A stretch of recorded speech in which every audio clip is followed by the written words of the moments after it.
Bismillahirrahmanirrahim. Wa an Safwan bin Assalin. Hadis riwayat dari sahabat Safwan bin Assal radhiyallahu anhu. Qala, dia berkata, kana Rasulullah sallallahu alaihi wasallam, adalah Rasulullah sallallahu alaihi wasallam, ya'muruna, memerintahkan kepada kami, idza kunna, apabila kami safaron, dalam keadaan bepergian, alla yanzi'a, untuk tidak melepas, khifafana, sarung kaki kami, salasata ayyamin, selama 3 hari, walayaliyahunna, dan malam-malamnya, illa, kecuali, min janabatin, dengan sebab jinabat, walakin, dan akan tetapi, min ghaitin, dari sebab buang air besar, au baulin, atau buang air kecil, wa naumin, dan tidur.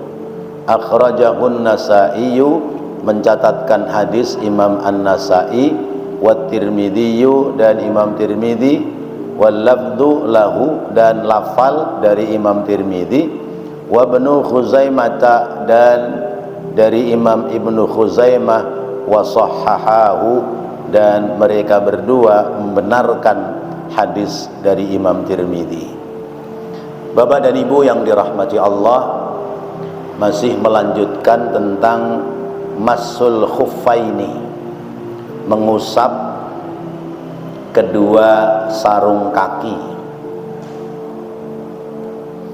bahwa Rasulullah sallallahu alaihi wasallam memberikan ketentuan kepada kita, manakala kita dalam bepergian, kemudian kita memakai sarung kaki, boleh tidak dilepas selama 3 hari 3 malam.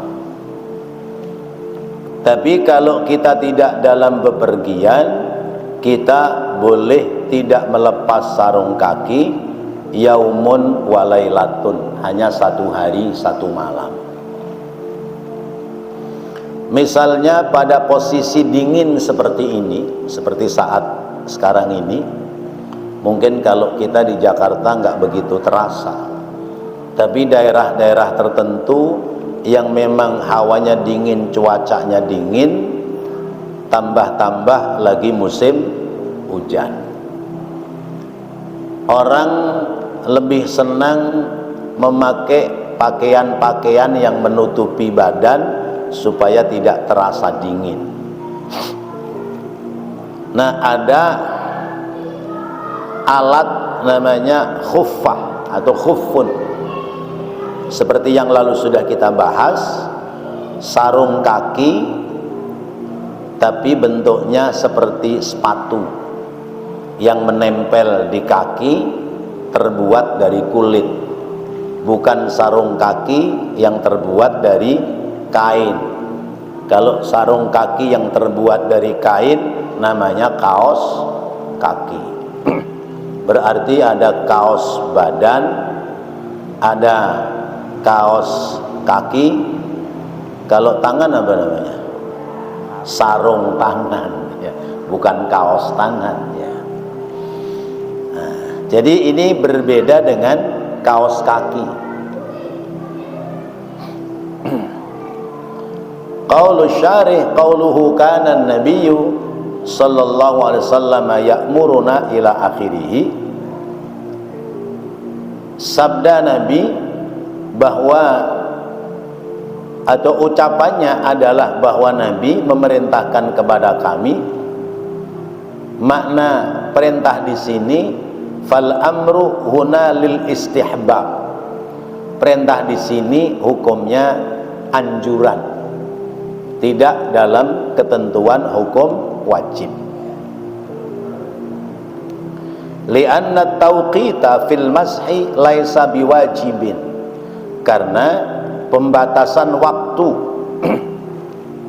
dalam mengusap sarung kaki itu laisa biwajibin, tidak dihukumkan wajib, ala ma dhahaba ilaihi Malikun, sebagaimana madhabnya Imam Malik.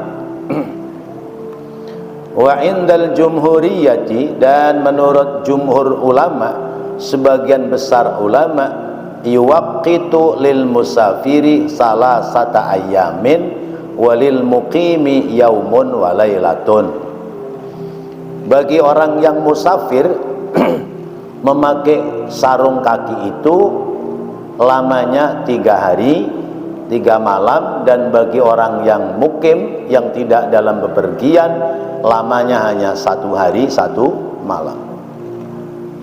Wa fihi dalilun lisyafi'i wa Ahmad wa ashabur ra'yi, dan ini menjadi dalil bagi Imam Syafi'i dan Imam Ahmad, juga murid-muridnya yang sependapat, annal musafira yamsahu salasata ayyamin bilayalihinna, bahwasanya bagi musafir mengusapnya itu diperbolehkan sampai 3 hari 3 malam.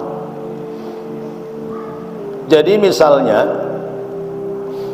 kita mau pergi, disebut musafir itu kalau dia dalam perjalanannya sudah boleh menjamak atau mengqashar sholat, itu sudah disebut musafir. Sebut saja kita orang Jakarta mau pergi ke Tegal atau Pekalongan atau Semarang. Karena cuaca dingin seperti ini, kemudian kita pakai sarung kaki.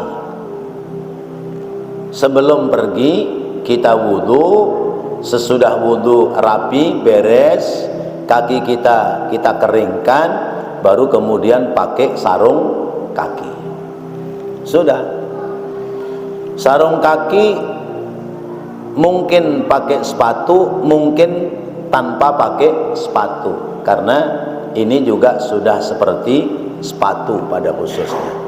Atau biasanya pakai sarung kaki tapi pakai sandal, supaya menghindari kotoran yang nempel di sarung kaki. Sudah, jalan nih, berangkat. Begitu masuk waktu, ketika kita wudhu, nggak usah dicopot sarung kaki kita. Wudhu sesudah kumur, basuh muka, basuh tangan sampai siku, ngusap sebagian kepala, sunnah ngusap telinga. Kemudian kita tidak usah membuka sarung kaki, cukup dibasahi tangan, kemudian dielap di sekitar sarung kaki. Sudah cukup. Berapa lama? Sampai 3 hari. Kalau kita tidak dalam bepergian, misalnya tadi sebelum maghrib kita sudah wudhu, lalu kita pakai sarung kaki, sampai ketemu ini malam, misalnya batal tadi maghrib, lalu mau sholat isya wudhu, maka tidak usah membuka sarung kaki. Sudah, sholat isya rapi tidur, besok bangun subuh, mau sholat subuh wudhu, maka masih diperbolehkan mengusap sarung kaki tanpa harus dibuka. Ketemu zuhur begitu, ketemu asar begitu, begitu ketemu maghrib, ya maghrib besok, maka wudhunya maghrib besok harus sudah dibuka kembali. Tapi kalau dalam bepergian boleh sampai 3 hari 3 malam. Tapi ada pengecualian, yaitu kalau batal wudhunya karena hadas kecil, seperti al-baul wal ghaid, kencing, BAB, atau buang angin, atau senggolan kepada perempuan lain yang menjadikan sebab batal wudhu, maka cukup diusap sarung kaki. Tapi kalau batalnya itu sebab hadas besar, seperti jinabat, ya, atau mimpi keluar air mani, atau hal-hal yang menjadikan sebab orang itu mandi hadas besar, maka sekalipun belum 1 hari 1 malam wajib untuk dibuka kembali pada saat mau berwudu. Atau misalnya dalam bepergian, ya perginya ke Jogja, ya selama 3 hari, belum 3 hari, hari pertama pagi berangkat, sore sudah sampai ke Jogja karena nginep di hotel misalnya. Lalu kemudian hubungan sebadan suami istri, kalau mau wudu boleh nggak diusap doang? Nggak boleh, harus dilepas, mandi hadas besar, berwudu, dielap kembali, baru ditutup. Jadi itu tata cara kita dalam memakai sarung kaki. Memang di negara kita hal yang seperti ini kurang lazim, jarang orang mempergunakan. Tapi di negara-negara Arab yang memang cuacanya ekstrim, itu orang sampai hari ini masih ada yang memakai seperti itu. Kita kadang-kadang lihat orang-orang perempuan itu suka pakai, di samping pakai sepatu atau sendal, dia pakai sepatu yang terbuat dari kain, sehingga kemana-mana dia nggak buka, lalu kemudian sholat pun dipakai. Tapi sepatu yang terbuat dari kain berbeda dengan sepatu yang terbuat dari kulit yang dimaksudkan pada khuf yang sedang kita bahas ini. Illa an janabatin, kecuali batal karena jinabat. Annal janabata tabtulul muddatal muqarrarata bal min ghaitin aw baulin aw naumin. Jadi kalau sebab jinabat, sebab punya hadas besar, maka mengusap khufnya menjadi batal, baik dia orang mukim yang waktunya sehari semalam ataupun orang yang sedang dalam bepergian. Wa an Ali bin Abi Thalib, hadis yang kedua yang kita baca dari poin hadis keempat, hadis riwayat dari sahabat Ali bin Abi Thalib radhiyallahu an, ja'alan nabiyyu sallallahu alaihi wasallam, ja'ala menjadikan, maknanya menetapkan, Nabi menetapkan salasata ayyamin walayaliyahunna lil musafiri.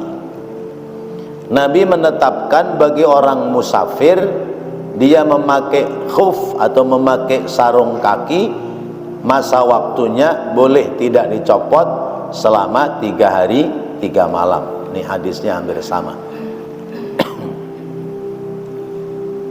Wa yauman wa lailatan lil muqimi, dan 1 hari 1 malam khususnya bagi orang yang tidak dalam bepergian, fil mashi alal khuffaini, atas mengusap pada 2 sarung kaki. Qala an-Nawawi, berkata Imam Nawawi fi syarhi Muslimin, dalam syarah Imam Muslim, amma ahkamuhu fa fi hadzal hadisil hujjati, fa fi hadzal hadisi al hujjatul bayyinatu wad dilalatul wadihatu. Adapun hukum dari memakai alat ini, keterangan pada hadis ini adalah sebagai landasan yang nyata dan dalil yang jelas, limadhabil jumhuri, oleh madhab yang jumhur, yang banyak diikuti, annal masha alal khuffaini muaqqitun bisalasati ayyamin walayaliyahunna fis safari, bahwasanya memakai khuf itu diberikan waktu 3 hari 3 malam pada orang yang sedang bepergian, wa yaumun wa lailatun fil hadari, dan satu hari satu malam bagi orang yang hadir, artinya tidak dalam bepergian. Wa hadza madhhabu Syafi'i wa Ahmad wa Abu Hanifah wa jamaahirul ulama'i minas sahabati wat tabi'ina wa man ba'dahum. Dan ini madhab Imam Syafi'i, Imam Ahmad, Imam Abu Hanifah dan jumhur ulama dari kalangan para sahabat ataupun para tabi'in dan orang-orang sebelum mereka, bahwa bagi orang yang musafir boleh mengusap khufnya selama 3 hari 3 malam, dan bagi orang yang tidak dalam bepergian cukup 1 hari 1 malam. Qala Malik, berkata Imam Malik fil masyhuri, bila tauqitin, menurut Imam Malik enggak ada waktu, enggak pakai batasan 3 hari 3 malam, ya. Sampai kapan saja, yang penting dia tidak batal sebab hadas besar. Jadi sedikit beda Imam Malik, karena nanti ada hadis yang lain yang orang itu ya nanya kepada Rasulullah, ya, bolehnya berapa hari gitu. Nah, ini hadis yang kedua menguatkan pada hadis yang pertama. Wa an Saubana radhiyallahu anhu qala, dan hadis riwayat dari Sauban radhiyallahu, semoga Allah ridha kepadanya, qala, dia berkata, sahabat Sauban adalah salah satu dari pelayannya, pembantunya Rasulullah sallallahu alaihi wasallam. Ba'asa Rasulullah sallallahu alaihi wasallam sariyatan. Sekali waktu Rasulullah mengirim pasukan, ya, pasukan perang. Fa'amarahum, lalu Rasulullah memerintahkan kepada mereka ayyam sahu alal asaibi, agar mereka mengusap asaibnya. Asaib dari kata usbah, yakni al-amaima wat tasakhini, yaitu imamah, ubel-ubel kepala, atau orang kita ya peci, ya. Peci, kuplo, apalagi dia tuh tutup kepala kita itu. Wat tasakhini, dan tasakhin yakni al-khifafa, yaitu yang dimaksudkan adalah sarung kaki atau sepatu. Rawahu Abu Dawud wa Ahmad wa sahahahu al-Hakim, meriwayatkan hadis Imam Abu Dawud, Imam Ahmad, dan juga mentasheh, menganggap benar akan hadis, yaitu Imam Al-Hakim. Qauluhu yakni al-amaim fihi dilalatun dhahiratun ala anna an-nabiyya sallallahu alaihi wasallam amara ayyam saha 'alal imamati wa tanazzala manzilatar ra'si. Ini dalil nyata bahwa Nabi memerintahkan kepada orang yang berwudu kalau pakai imamah enggak usah dicopot imamahnya, sementara imamah itu adanya di bagian kepala. Wa innama kana mashul amaimi ba'du mashin nasiyati, dan sesungguhnya mengusap imamah itu sebagian dari mengusap bagian kepala. Wa fihi dilalatun, dan di dalamnya mengandung dalil zahiratun, yang nyata, yang zahir, li Syafi'i, untuk bagi pendapat Imam Syafi'i, ala annal wajiba mashu ba'dir ra'si, bahwasanya wajib mengusap kepala itu sebagian saja, kama taqaddama, sebagaimana yang telah lalu dijelaskan. Wa amma mashul amaimi biduni mashi juz'in minar ra'si fala yasihu biduni khilafin. Maka adapun orang mengusap imamah yang selain daripada mengusap bagian dari kepala, maka menjadi tidak sah. Jadi tentara diutus oleh Rasulullah berangkat perang. Mereka namanya tentara Islam ya pakai peci tutup kepala, kemudian pakai sepatu ya. Kalau zaman sekarang ya sepatu tentara itu sepatu apa namanya? Ada yang tahu? Sepatunya tentara tuh yang tebel gede itu ya. Ya, kalau sepatu bot kan buat orang ini ya, bangunan ya. Sepatu apa namanya itu ya, sepatu tentara lah ya. Nah, ketika wudu kata Rasulullah, usap aja imamahnya. Jadi tangan dikasih air, kemudian diusapkan di imamahnya, di atas topinya. Nah, turunnya tangan dari imamah itu pasti mengenai sebagian kepala. Karena itu pendapat Imam Syafi'i bahwa mengusap kepala itu tidak jami'ur ra'si, tidak seluruh kepala, tapi sebagian dari kepala. Jadi misalnya kita wudu, sebut saja peci kita nggak kita copot, tapi harus diangkat seperti ini, karena ini batas kepala yaitu yang ada tumbuh rambut. Kita wudu nih ya, nggak dicopot pecinya karena tempat wudunya nggak ada cantelan peci misalnya, atau karena rada buru-buru. Nah, ketika ngusap kepala itu tidak mesti dilepas pecinya ya. Bisa saja diangkat sedikit, rambutnya udah ketahuan kelihatan, ambil air ya, tetesin di sini ya, basahin di sini. Terpenting 3 helai rambut sudah kena basah. Kalau misalnya tidak di depan, maka boleh di samping yang ada tumbuh rambut. Ini yang penting kena basah air wudu, kena usapan tangan dari sebab wudu. Nah, itu makna yang dimaksud ya, yang dipahami oleh Imam Syafi'i, mengusap apa tadi imamah itu artinya tetap mengenai kepada bagian kepala, sehingga bukan ngusap kepala, bukan ngusap imamah itu hanya di atas pecinya aja yang dibasahin, tapi ada yang nempel ke rambut kepala.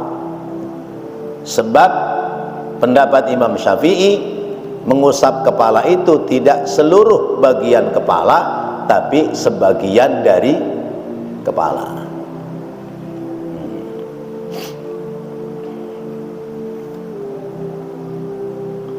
Wa qawluhu ya'ni al-khifafa, fal khifafu jam'u khuffin. Khifaf jamak dari kata khuf. Wa taqaddama anna al-masha 'ala al-khuffi ya. Dan telah lalu menjelaskan tentang mengusap khuf. Tetapi konotasi pemahamannya, khuf itu pakaian hari-hari. Tapi kalau orang berangkat perang itu biasanya pakai khuf, yang dimaksudkan adalah sepatu. Misalnya tentara ya, tentara latihan perang di hutan.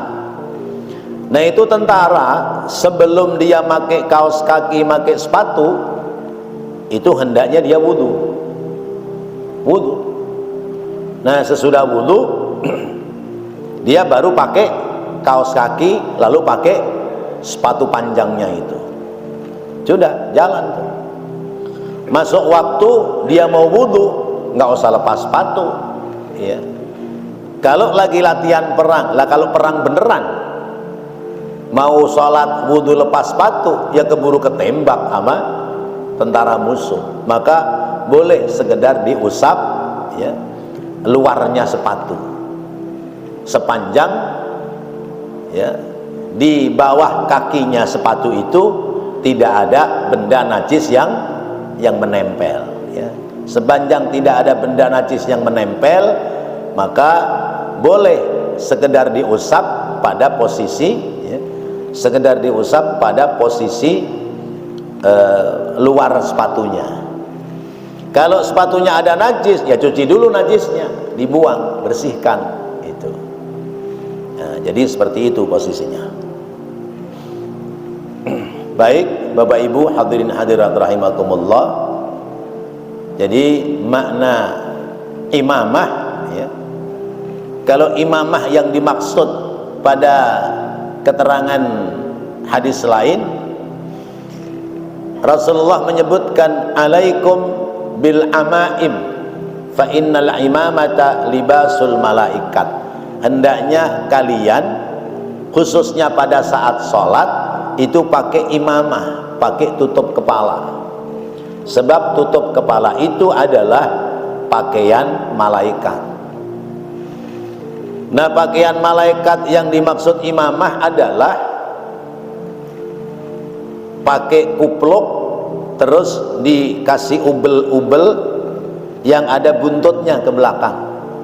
Itu biasanya Pak Haji baru pulang haji itu ya. Kalau sudah mau pulang haji di sana pada latihan pakai ubel-ubel ya.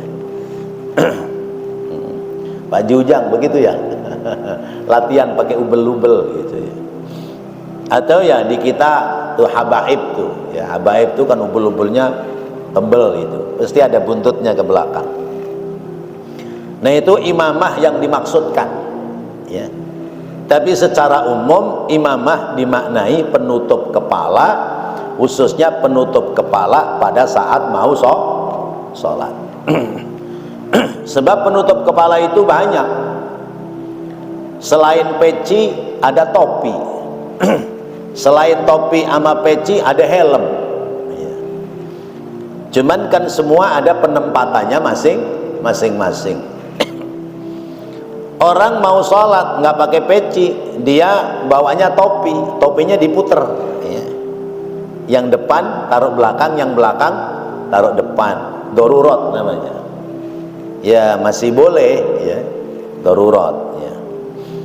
Tapi sebaiknya ya kita ngantongin peci tipis lah gitu. Nah, ada tutup kepala helm ya. Orang mau sholat ngambil kesunahan tutup kepala pakai helm, boleh nggak? Sholat pakai helm? ya boleh-boleh aja, tapi kan tidak tepat ya.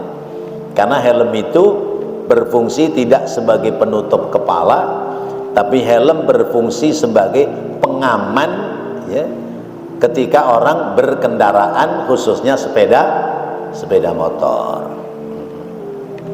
Makanya pakai helm nggak pakai helm itu tidak sekedar karena polisi.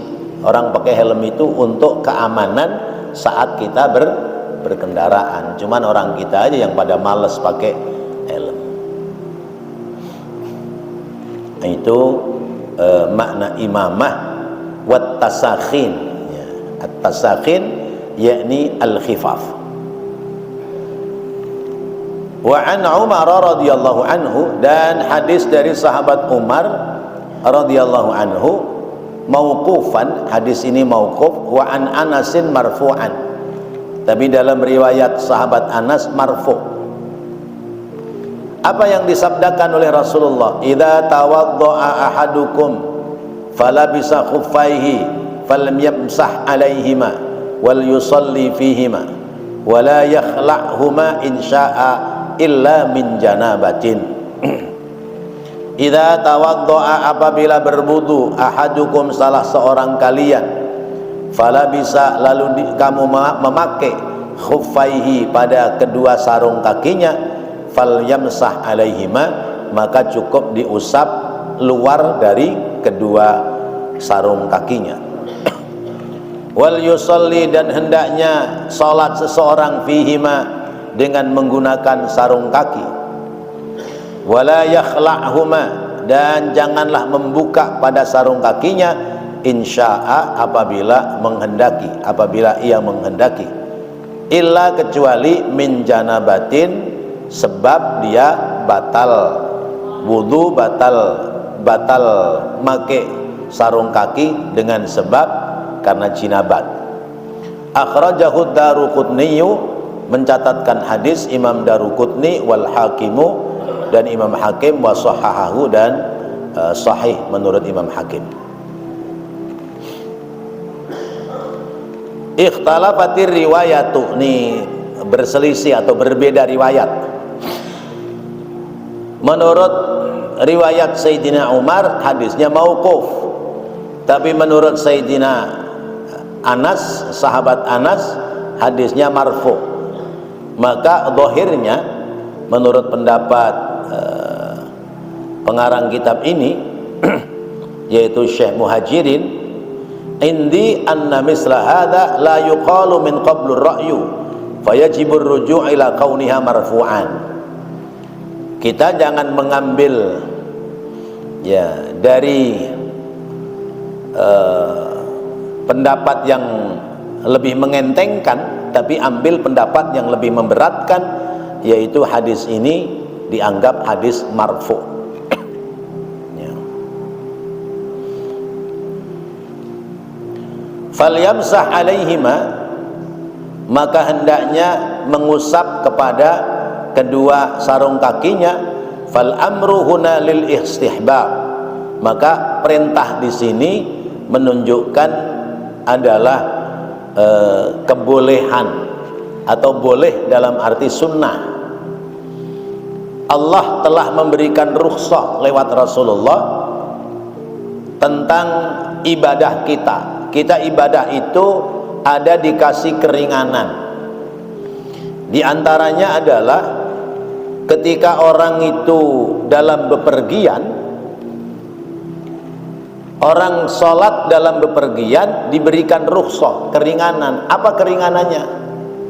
Boleh dijamak, boleh dikosor. Dijamak dihimpun, zuhur dengan asar, maghrib dengan isya. Asar dengan maghrib nggak bisa, subuh dengan zuhur nggak bisa. Pasangannya zuhur dengan asar, maghrib dengan isya. Kalau asar yang dibawa ke waktu zuhur namanya jamak takdim. Kalau waktu zuhur yang dibawa ke waktu asar, sholatnya namanya jamak takhir. Kalau isya yang dibawa ke waktu maghrib namanya jamak takdim. Kalau waktu maghrib yang ditarik mundur ke waktu isya namanya jamak takhir. Nah, itu namanya rukhsah. Allah berikan keringanan kepada kita. Orang dalam bepergian namanya masyaqqat, ada kesulitan. Maka supaya kita tetap bisa menjaga sholat di saat kesulitan sekalipun, kita tetap melaksanakan ibadah sholat. Caranya apa? Dihimpun, dijamak, itu dikumpulkan, zuhur dengan asar, maghrib dengan isya. Sesudah dikumpulkan masih diperbolehkan diringkas, namanya dikosor. Yang 4 rakaat dikosor menjadi 2 rakaat. Maghrib bisa dikosor enggak? Enggak, karena 3 rakaat, maka tetap 3 rakaat. Isya dikosor, niatnya 4 rakaat tapi jamak dan qasron. Kalau misalnya jamaknya jamak takdim, ya kalimatnya jam'u takdimin qasron, ya. Kalau jamak takhir, ya jam'u takhirin qasron. Misalnya usalli fardul maghribi arba'a, usalli fardul isya'i arba'a raka'atin mustaqbilal kiblati majmu'an bil maghribi jam'a taqdimin qasron lillahi ta'ala. Jadi niatnya tetap 4 rakaat, tapi pekerjaannya cukup 2 rakaat, namanya diringkas. Nah, ini rukhsah. Allah berikan kemudahan kepada kita. Sebab kita dalam ibadah, harapan Allah kita ibadah itu yuridullahu bikumul yusra wala yuridu bikumul usra. Allah menghendaki kamu dalam ibadah itu yang mudah-mudah, dan tidak menghendaki, Allah tidak menghendaki kita dalam ibadah yang susah. Wudu Kalau menemukan air, nggak menemukan air, boleh diganti dengan debu, yaitu tayamum. Orang wudu dalam perjalanan, ya, misalnya dia dalam perjalanan itu masyaqqat, lalu sebelum pakai sarung kaki sudah wudu, maka boleh kakinya tidak dibasuh sebagaimana mestinya, cukup diusap di luar sarung kakinya atau di luar sepatunya. Nah, ini Allah memberikan rukhsah, Allah memberikan jalan kemudahan bagi kita dalam ibadah.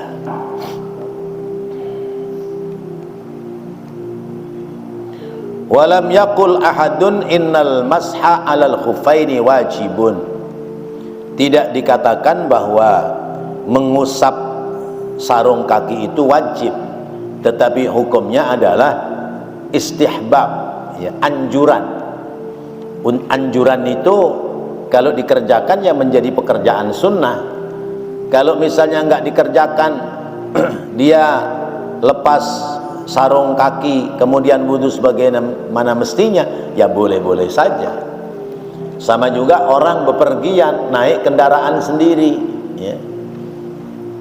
Misalnya pulang kampung ke daerah Tegal, Brebes atau Semarang, Pekalongan, naik kendaraan sendiri, berangkat misalnya pagi jam 9, nanti zuhur masih di jalan tol, belok ke rest area, sholat duhur tamam sempurna, silahkan. Selesai sholat duhur jalan lagi, ya, belum sampai di kampung yang dituju sudah masuk waktu asar, belok lagi sholat asar, boleh. Tapi seandainya jalan dalam perjalanan masuk waktu duhur, kemudian tidak mau tidak mau kesulitan, ya, sesudah zuhur sama asar jadiin satu, asarnya ditarik ke waktu zuhur, namanya jamak takdim. Begitu sampai di Tegal masih ada waktu asar, sholat lagi apa enggak? Enggak wajib sholat lagi karena sudah dijamak dan dikosor.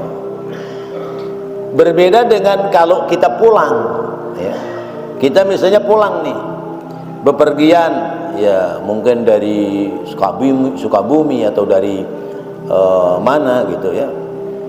Kita jalan pagi, dalam perjalanan masuk waktu duhur, lalu kemudian udah niat, ntar aja dah jamak takhir, ya. Jamak takhir. Begitu sampai rumah Jakarta masih jam 3:30 atau jam 4, berarti sudah masuk waktu asar. Sudah sampai rumah masih ada waktu asar, boleh nggak dijamak dan dikosor? Nggak boleh, karena perjalanan kita sudah selesai. Begitu kita sampai di rumah, kita belum sholat duhur, duhur waktunya sudah habis, tinggal asar, maka sholat duhurnya namanya kita qadha, tidak bisa dijamak qasar karena sudah selesai pada perjalanan musafir. Nah, sekarang kalau misalnya begitu di daerah Bekasi masuk waktu asar, kita mampir di situ, sholat duhur sama sholat asar jamak takhir, ya, asar dikerjakan, rapi ngerjakan asar, ngerjakan sholat duhur, jalan lagi pulang sampai di rumah masih jam 5, boleh, karena berarti kita melaksanakan sholat masih dalam perjalanan, masih dalam musafir. Tapi kalau sudah sampai rumah, berarti pekerjaan menjamak sholat menjadi gugur karena sudah sampai di rumah yang kita tempati. Nah, bapak-bapak, ibu, hadirin hadirat rahimakumullah, jadi demikianlah cara-cara kita dalam ibadah, utamanya yang sedang kita bahas, adalah terkait dengan menggunakan sarung kaki. Berwudu, ya, cara berwudu di saat menggunakan sarung kaki. Wallahu a'lam bissawab. Mudah-mudahan menjadi tambahan ilmu yang bermanfaat yang bisa kita amalkan dalam kehidupan kita sehari-hari. Amin ya Allah ya rabbal alamin. Rabbana taqabbal minna innaka antas samiul alim wa tub alaina innaka antat tawwabur rahim. Rabbighfir warham wa anta khairur rahimin. Wa sallallahu ala sayyidina Muhammadin wa ala alihi wa sahbihi wa sallam. Walhamdulillahi rabbil alamin. Wassalamu alaikum warahmatullahi wabarakatuh.